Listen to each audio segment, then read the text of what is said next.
Lee and Tory MP Michael Chong. I want to bring in Intergovernmental Affairs Minister Dominic LeBlanc, who's with me live here at the convention. Minister, I have a lot of questions about what to expect from the convention, but you also play a big role when it comes to the government's response and foreign interference. So I do want to start off on what we heard from your government today. In particular, that you are assessing the consequences, the potential consequences of expelling this diplomat. Why are you doing that? Because, as you know, Vassy, the decision to expel a diplomat is usually accompanied by reprisals from another country. That's fine. We're doing the due diligence that's necessary. But I think Canadians should know that we absolutely understand the frustration and the concern of Mr. Chong and other parliamentarians and all Canadians about this kind of conduct. It's not the first time that Chinese authorities in Canada have behaved in a way that would constitute interference in a democratic process. In this case, obviously, attempting to influence or intimidate a parliamentarian, totally unacceptable. I think the Foreign Affairs Minister will have something to say about that soon. So people should know that we're very much seized with this issue and will continue to do what's necessary to protect not only parliamentarians, but Canadian democratic institutions. Here's what I kind of don't get, because I do understand that there will be consequences. We have, endured as a country, I think, consequences of Chinese retaliation already. But is it the consequences by which you judge what the right action to take is, or is it what the individual did? We know CSIS has confirmed this individual was implicated in targeting a sitting member of parliament. Why does it matter what the consequences are? Shouldn't the punishment fit the crime, really? Well, and absolutely, the allegations against this particular Chinese diplomat are very serious. He's probably not the only person who works for a Chinese consulate or the Chinese embassy that's behaved in a way that doesn't respect the normal diplomatic role that those people should have. China has been interfering in democratic processes in Canada and other countries for a number of years.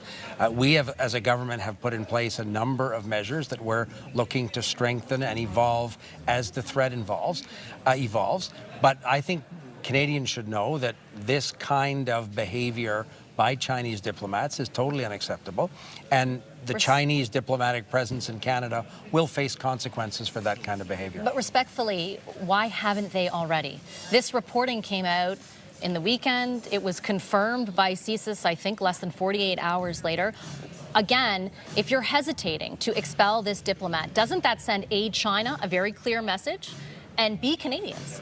Well, China received a very clear message today when the ambassador was summoned to a meeting. My colleague, the Foreign Affairs Minister, has spoken to her Chinese counterpart.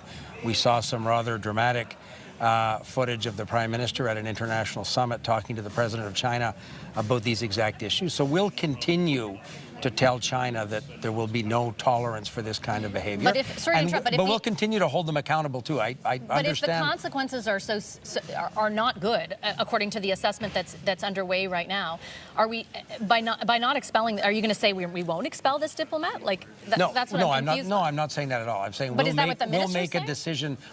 I was at a meeting with Quebec mayors. I didn't see her testimony before the Foreign Affairs Committee today. She said we're assessing the consequences before determining whether to expel this individual or not. And I think we're doing the due diligence that's essential before you make a serious decision as a country to expel an accredited foreign diplomat. But Canadians should know that that work is going on expeditiously, and we'll have more to say, I hope, soon with respect to Canada's very, very firm position that that kind of continued behavior by China and other countries will simply not be tolerated. Can you understand how Canadians might perceive that behavior to be less than firm, given that it's been 4 full days since this came out? Yeah, but Vassy, Canadians also expect governments to make decisions based on reliable information from security professionals, from foreign affairs professionals. These kind of decisions you don't make looking at the morning clippings. You make these kind of decisions based on real information from real intelligence agencies. That process is ongoing today, yesterday, tomorrow, and we will have something to say, I think, soon in terms of the consequences that China will face with respect to this specific incident. But the challenge is there are other examples where China has also been interfering in democratic institutions. So we need to ensure that the entire system is resilient and is able to resist this kind of meddling that China and other countries have done, not only in Canada, but continue to do around the world as well. Speaking of that intelligence, I'm hoping you can give us some clarity, because the Prime Minister was, after days of not answering, clear yesterday that he did not know of that information before he read it in the Globe and Mail, basically, and that CSIS made the determination not to pass it on to the Prime Minister, not to pass it on to Michael Chong and his family. Mr. Chong in the House of Commons today said that Jody Thomas phoned him and told him that actually no, the National Security Advisor in the Privy Council was in receipt of that information. That is not what the Prime Minister presented. Is there? Well, the Prime Minister said that he was not informed about it. But what is the protocol in terms of sharing intelligence information? But he said CSIS made the determination not to share it. It sounds to me like the Privy Council made the determination not to share it. Can you be unequivocal? No. Well, again, I saw what Mr. Chong said in the House of Commons, and I didn't participate in the conversation between Jody Thomas and Mr. Chong. CSIS, under law, makes its own determinations around investigations and so on. But we accept that an issue like this, that's of such significant importance, the sharing of that information, whether it's the Minister of Public Safety, whether it's the Prime Minister himself, we're reviewing how that information is shared and acted upon, and we're going to strengthen that process, as the directive from Mr. Mendocino did earlier this week. And just very quickly before I move on to the convention, can you be unequivocal with Canadians watching tonight? The Prime Minister had no knowledge that Mr. Chong or his family was in any way targeted. The Prime Minister was very clear that he first learned about it in media reports. Okay, let me ask you about this convention now. We're expecting the Prime Minister to talk about 8 o'clock Eastern. We'll be hearing that speech live, as I said. Is this a speech in which we will hear a reiteration that the Prime Minister plans to lead the party into the next election? What is the primary message being delivered? I don't think he needs to reiterate that here tonight, Vassy. I mean, I know it's exciting for you when he reiterates that. The 4,000 Liberals that have paid their own air tickets to come to Ottawa to talk about policy issues, to see one another after 5 long years since our last convention in Halifax, are excited to look forward to the next election, to look forward to the next 2 years of governing. People that I've talked to are excited to see one another. They're excited to talk about issues that matter to Canadians. They're excited to see the Prime Minister tonight.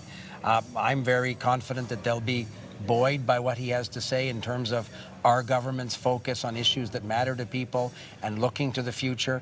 You're not going to hear debates at this convention, Vassy, about whether climate change is real like the Conservatives, or did we support the convoy enough, or do vaccines work, or should we question the reproductive rights of women. That's not going to be the conversation here. That's the conversation at Conservative conventions. What you're going to hear the Prime Minister talk about tonight are issues of affordability, the fight against climate change, important investments to ensure that the next industrial jobs that Canadians see will be sustainable and climate friendly. So I think it's an exciting time to be in Ottawa. You must be excited to be on this little stage here for the convention. I'm always excited to do my job. Just before I let you go, Minister, despite the way in which you just characterized the Conservative Party, the latest numbers from Elections Canada showed that they out-fundraised your party in the first quarter of this year by $5 million. What does that tell you? The Conservative Party has always, in many cases, out-fundraised the Liberal Party. Not sure what the net amount that goes to the Conservative Party and what they pay for each dollar that they raise in money. That's an interesting thing to ask the Conservatives. In almost every election in my riding, I spend less than the Conservative candidate that loses. So fundraising is one measure. The Conservatives always fundraise on a series of divisive, hot-button issues. If you're a progressive, middle-of-the-road, centrist party, you're not able to send out exaggerated emails to a base of supporters saying, hey, send us money, the government is trying to ban your assault weapon. I mean, you do send fundraising emails, though, based on things Conservatives say. I've seen them. No, and we raise a lot of money for the Liberal Party. Our fundraising numbers are very encouraging. Yeah, they're riding not bad. associations They're 3.6 million compared to 8.3 million. That's all I'm asking is about the difference. So I'm not worried about that at all. And we could pick another quarter a year ago or 2 years ago. Stephen Harper raised a lot more money than we did in 2015 when he lost the election.